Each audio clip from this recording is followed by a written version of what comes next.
வணக்கம் நண்பர்களே. இன்னைக்கு மார்க்கெட் அப்டேட் பார்த்துடலாம். இன்னைக்கு மார்க்கெட் பார்த்தீங்கன்னா, கிட்டத்தட்ட நிஃப்டி 50 420 பாயிண்ட் வரைக்கும் நெகட்டிவ்ல க்ளோஸ் ஆயிருக்கு. கிட்டத்தட்ட ஒரு 1.5% மேல நெகட்டிவ்ல போயிடுச்சு.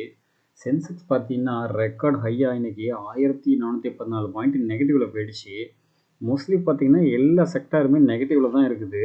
Nifty bank, Nifty IT, Nifty pharma, auto, metal, energy, private bank, எஃப்எம்சிஜின்னு பார்த்து எல்லாமே பார்த்தீங்கன்னா நெகட்டிவ்ல தான் இருக்கு. இதில் அதிகமாக இறங்குனது பார்த்தீங்கன்னா நிஃப்டி ஐடி பார்த்தீங்கன்னா கிட்டத்தட்ட 1228 பாயிண்ட் நெகட்டிவ்ல போயிடுச்சு. எஃப்எம்சிஜி பார்த்தீங்கன்னா 1366 பாயிண்ட் நெகட்டிவ்ல போயிருக்கு. கிட்டத்தட்ட ஒரு 2% மேலே போயிருக்கு. நிஃப்டி ஐடி பார்த்தீங்கன்னா 4% மேலே நெகட்டிவ்ல போயிடுச்சு. மோஸ்ட்லி பார்த்தீங்கன்னா இன்னைக்கு சேலிங் ப்ரெஷர் அதிகமாக இருக்குது. இன்னைக்கு மார்க்கெட் ஓப்பன் ஆன ஒரு 45 நிமிஷத்தில் கிட்டத்தட்ட ஒரு 6 லட்சம் கோடி போயிடுச்சு அப்படிங்கிற மாதிரி தான் எல்லாரும் சொல்கிறாங்க. ஒரு டேட்டா வந்திருக்கு.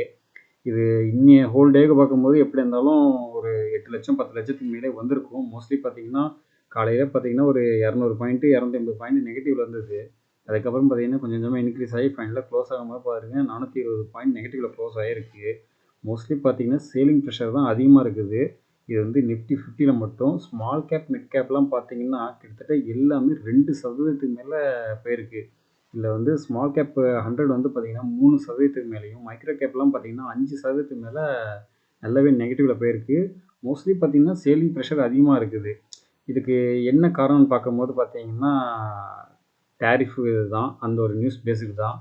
என்னென்னா ட்ரம்ப் பிஃபோராக பார்த்தீங்கன்னா மெக்சிகோவுக்கும் கனடாவுக்கும் டேரிஃப் போட்டிருந்தாரு.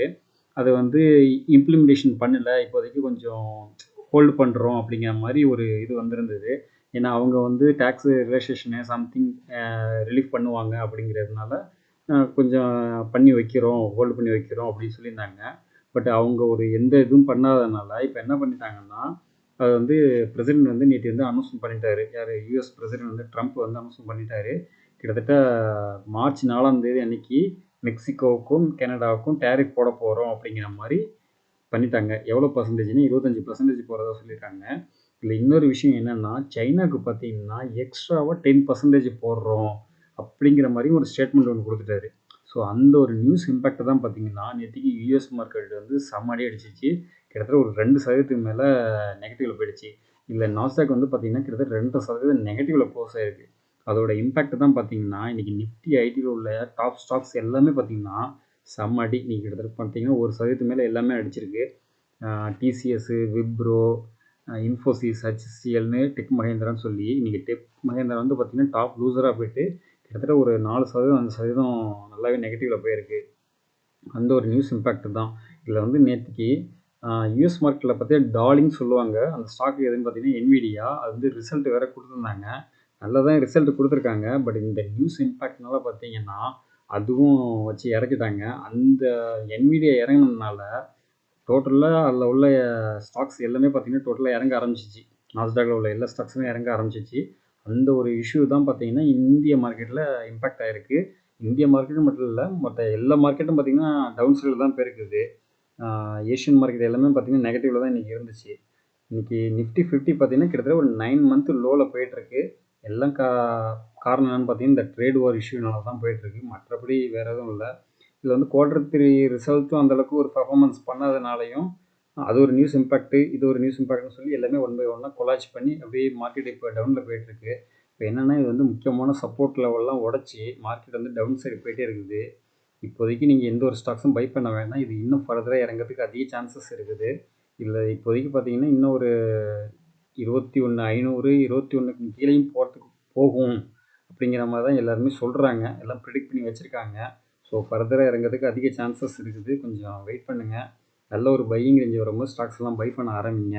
இன்றைக்கி நிஃப்டி 50ல் ஒரு 5 ஸ்டாக்ஸ் மட்டும்தான் டாப் கெய்னராக இருந்தாங்க. மீதி எல்லாம் பார்த்தீங்கன்னா நெகட்டிவ் சைடில் தான் இருந்தது. இதில் எது டாப் கெய்னராக இருந்தது பார்த்தீங்கன்னா ஸ்ரீராம் ஃபினான்ஸு கிட்டத்தட்ட ஒரு 2% வரைக்கும் நல்லா பாசிட்டிவ் மொமெண்டமில் போயிருக்கு. அடுத்து ஹெச்டிஎஃப்சி பேங்க்கு, கோல் இண்டியா, ட்ரெண்ட், ஹிண்டால்கோ இது மட்டும் தான் கொஞ்சம் பாசிட்டிவ் மொமெண்டம். மீதி எல்லாம் பார்த்தீங்கன்னா நெகட்டிவ் சைடு தான் போயிருக்கு. இல்லை இன்றைக்கி இந்துஸ்தான் பேங்க் பார்த்தீங்கன்னா கிட்டத்தட்ட ஒரு 7% நெகட்டிவில் போயிடுச்சு.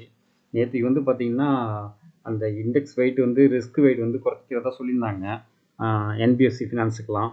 ஸோ அந்த ஒரு நியூஸ் இம்பேக்ட்லாம் பார்த்தீங்கன்னா நேற்று இந்துஸ்தான் பேங்க் நல்லாவே ஏற்றம் கண்டு போயிருந்தது. இன்றைக்கி பார்த்தீங்கன்னா இறங்கிடுச்சு. எல்லாமே நியூஸ் இம்பேக்ட்னால நேற்று ஏறிருந்து, இன்றைக்கி அந்தளவுக்கு ஏறல. மோஸ்ட்லி பார்த்தீங்கன்னா எல்லாமே நெகட்டிவ் சைடில் தான் இருக்குது. அதுமாரி ஐடி செக்டார் ஷேர்ஸ் எல்லாமே பார்த்தீங்கன்னா மோஸ்ட்லி கொஞ்சம் டவுன் சைடு தான் போயிருக்கு. டிசிஎஸ் வந்து பார்த்தீங்கன்னா கிட்டத்தட்ட 52 வீக் லோவை நோக்கி போயிட்டுருக்கு. கிட்டத்தட்ட 3400ங்கிற ரேஞ்சுக்கு வந்துருச்சு. பிஃபோராக பார்த்தீங்கன்னா 4300 4400 கிட்ட ரேஞ்சில் இருந்தது. அது கண்டினியூஸாக இறங்கி இப்போதைக்கு வந்து பார்த்தீங்கன்னா 3400 இருக்குது. இன்னும் ஃபர்தராக இறங்கிறதுக்கு அதிக சான்சஸ் இருக்குது. ஸோ வெயிட் பண்ணுங்கள். டிசிஎஸ்லாம் நல்ல ஒரு ஷேரு. லோ ப்ரைஸில் கிடைக்கிது அப்படின்னா பை பண்ண ஆரம்பிக்கலாம். கோல் இண்டியா பார்த்தீங்கன்னா யூரோப்பியன் கம்பெனியோட ஒரு ஜாயின் வென்ச்சர் பண்ணியிருக்காங்க. ஸோ அந்த ஒரு நியூஸ் இம்பேக்ட்னால பார்த்தீங்கன்னா காலையில் ஒரு 3% 4% ஏற்றம் இருந்தது. அதுக்கப்புறம் பார்த்தீங்கன்னா க்ளோஸ் ஆகும்போது ஒரு 1.25% தான் க்ளோஸ் ஆகிருக்கு. இது வந்து ஜஸ்ட் ஒரு நியூஸ் இம்பேக்ட்னால தான் இன்றைக்கி ஏறி இருக்குது. மற்றபடி இன்னும் ப்ராப்பரான இதுன்னு கிடையாது. ஏன்னா நியூஸ் இம்பேக்ட்னால மட்டும்தான் இதுதான் ஏறுதே தவிர ஒன்றும் ப்ராப்பராக பார்த்தீங்கன்னா டவுன் சைடில் தான் இருக்குது. இது இன்னும் ஃபர்தராக இறங்கிறதுக்கும் அதிக சான்சஸ் இருக்குது. ஸோ வெயிட் பண்ணுவோம். ஃபினான்ஷியல் இதில் ஸ்ரீராம் ஃபினான்ஸ் மட்டும் கொஞ்சம் பர்ஃபார்மன்ஸ் பண்ணியிருக்குது. அது ஒரு நியூஸ் இம்பேக்ட்னால தான் ஏறி இருக்கும். அது என்ன நியூஸ்னு இன்னும் தெரியல. வந்துச்சுன்னா உங்களுக்கு ஃபர்தராக அப்டேட் பண்ணுறேன். நேற்று எஃப்ஐ டேட்டா பார்த்தீங்கன்னா நேற்றுக்கும் எஃப்ஐ வந்து சேல் பண்ணி தான் வச்சுருக்குங்க. கிட்டத்தட்ட ஒரு 556 கோடிக்கு சேல் பண்ணியிருக்காங்க. டிஐ பார்த்தீங்கன்னா 1727 கோடிக்கு பை பண்ணியிருக்காங்க. நேற்று வந்து பார்த்தீங்கன்னா கொஞ்சம் ஃப்ளாட்டாக தான் போயிருக்கு. இன்றைக்கும் மோஸ்ட்லி சேல் பண்ணி தான் வச்சுருப்பாங்க. இன்றைக்கி டேட்டா இன்னும் வரல. இது நேற்றைய டேட்டா தான். பார்ப்போம் இன்றைக்கி என்ன டேட்டா வந்திருக்கு என்னென்னு பார்ப்போம். அதுமாதிரி கோல்டு பார்த்தீங்கன்னா இப்போ நல்லா இறங்க ஆரம்பிச்சிச்சு. கிட்டத்தட்ட இன்றைக்கி 7960ங்கிற ரேஞ்சுக்கு வந்திருக்கு. இது இன்னும் ஃபர்தராக இறங்கிறதுக்கு அதிக சான்சஸ் இருக்குது. ஏன்னா இப்போ மார்க்கெட் டவுனில் போகுது. இதுவும் டவுனில் போகுது அப்படின்னா கொஞ்சம் சான்சஸ் இருக்குது. இதை கொஞ்சம் கொஞ்சமாக நீங்கள் பை பண்ண ஆரம்பிங்க. உங்கள்கிட்ட ஃபிசிக்கலாக வாங்க முடியலனாலும் கோல்டு இடிஎஃபாவது கொஞ்சம் வாங்கி வச்சுக்கிங்க. அட்லீஸ்ட் அது ஃப்யூச்சருக்கு நல்ல ஒரு இதாக இருக்கும். உங்கள் போர்ட்ஃபோலியோ பார்த்தீங்கன்னா மோஸ்ட்லி அது அஃபெக்ட் ஆகாது. மோஸ்ட்லி உங்கள் போர்ட்ஃபோலியோவில் நல்ல ஒரு பாசிட்டிவ் மொமெண்ட்டை மெயின்டைன் பண்ணணும்னா இந்த மாதிரி இடிஎஃப் இதில் இன்வெஸ்ட் பண்ணி வச்சுங்க. கோல்டு இடிஎஃப், சில்வர் இடிஎஃப்னு சொல்லி பண்ணி வச்சிட்டிங்கன்னா அதிக குவான்டிட்டி வாங்கி வச்சிட்டிங்கன்னா கோல்டு ஏற ஏற உங்களோட அதோட வேல்யூ ஏறிக்கிட்டே இருக்கும். மோஸ்ட்லி உங்கள் போர்ட்ஃபோலியோ வந்து நெகட்டிவில் போகாது. ஸோ இதையும் கொஞ்சம் கன்சிடர் பண்ணி வச்சுக்கிங்க. அடுத்தது சில்வர் வந்து பார்த்தீங்கன்னா கிட்டத்தட்ட ஒரு 97 ரேஞ்சுக்கு வந்துருச்சு. பிஃபோராக பார்த்தீங்கன்னா 101 ரேஞ்சில் இருந்தது. இப்போ பாருங்கள் 97 ரேஞ்சில் வந்துருச்சு. இதுவும் கொஞ்சம் கொஞ்சம் இறங்கிட்டு இருக்கு. இதையும் கொஞ்சம் அக்குமுலேட் பண்ணுங்கள். சில்வர் பார்த்தீங்கன்னா ஃப்யூச்சரில் நல்லாவே ஒரு க்ரோ கொடுக்கும். கண்டிப்பாக லாங் டேர்முக்கு இதெல்லாம் ஒர்த்தபுளாக இருக்கும். இதை வந்து நீங்கள் பிசிக்கலாக கூட வாங்கி வச்சுக்கலாம். ஏதோ எமர்ஜென்சி நீங்கள் போய் வச்சு கூட காசு வாங்கிக்கலாம். ஸோ இந்த இதையும் நீங்கள் பிளான் பண்ணி வச்சுக்கிங்க. ஸோ நீ கொடுத்த இன்ஃபர்மேஷன் எல்லாமே யூஸ்ஃபுல்லாக இருக்கும்னு நினைக்கிறேன். அடுத்த இன்ஃபர்மேஷனோட அடுத்த வீடியோ சந்திப்போம். நன்றி நண்பர்களே.